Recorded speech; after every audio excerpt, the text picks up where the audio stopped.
dinna koltumasho akka bashannana medikasho annurri biyya keetii shakari ummatin deebita biyyas bari finfinneera dinna koltumasho akka bashannana medikasho annurri biyya keetii shakari ummatin deebita biyyas bari yamas ali biyya paake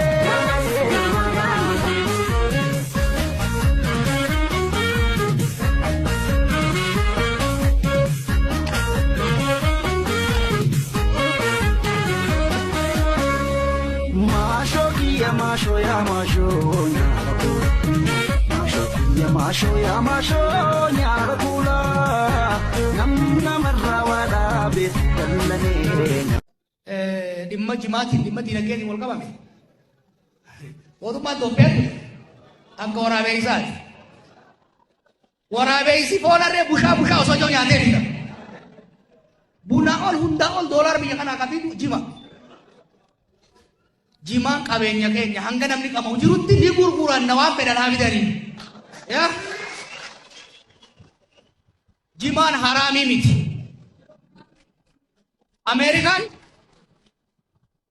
Ameerikaan irra ashiishaa'u halaal gooteeti nagadatu jirti jechuu kanaaf ni dhumnaanu qamadiin hin jirtu albuun hin jiru jimaa jiraami jimaa kana bal ibne dhaabbanne di gurgurra chaayinallee qabu barsiifne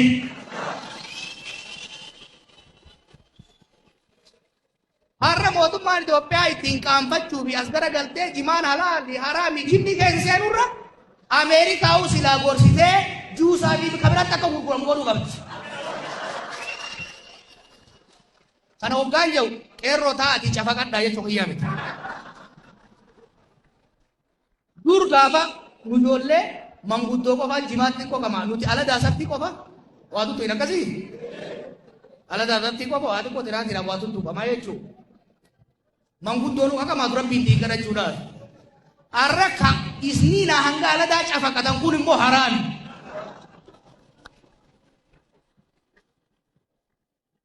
amma namni hedduun biyya biraatitti harargeen ni qamaati maal jedhan harargeen waan qamaatee ittiin daree hin beekan eessan durre Gana mani dhufa ooyiruu isaa qopheeffatee xiqqaa shofaan kaa'ate hoggaa mirkaane ooyiruu seenaa gaafasa qabatee dachii buqqaasee qurtee hoggaa dadhabee gaazatti fuuttataa jechuun cabsatee akkasii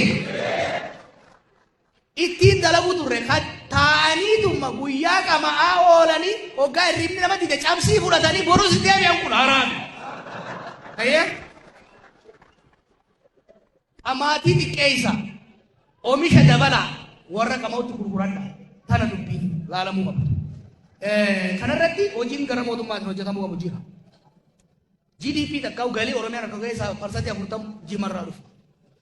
Akkasiinuu haraam jechaati bushaa jechaa qama'u jirti jechuudha. Maallaqa irraa dhabu. Mootummaan Oromiyaa gibira irraa argataa jiru gibira argachuu qaba. Gabaanis amma gara Moqotishoottis gara hunda saallitti ergamu irratti hojjetamuu qaba. Bifa aksiyoonaatti ijaaramuu qaba jedhamu sun qoratamu jira. Mootummaan laaffate malee gama keenyaan qorannaa eegaan nuti takka kan irratti dalage dubbiitan. Qorannaan gahaan hojjetamee moodeelli gahaan hojjetamee mootummaanis akka itti irraa argachuu dandeessu. Daggaaleenis akka itti irraa argachuu dandeessu.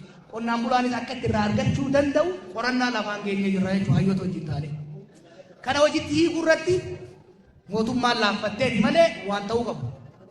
Jimaan biyya keessa deemus ka biyya alaa deemus haalli itti naggaalee qofaa miti qonnaan bulaanis itti argatu. Haala mootummaan itti argatu irratti hojjetamee jira gara fuulduraa kanarratti marii bal'aa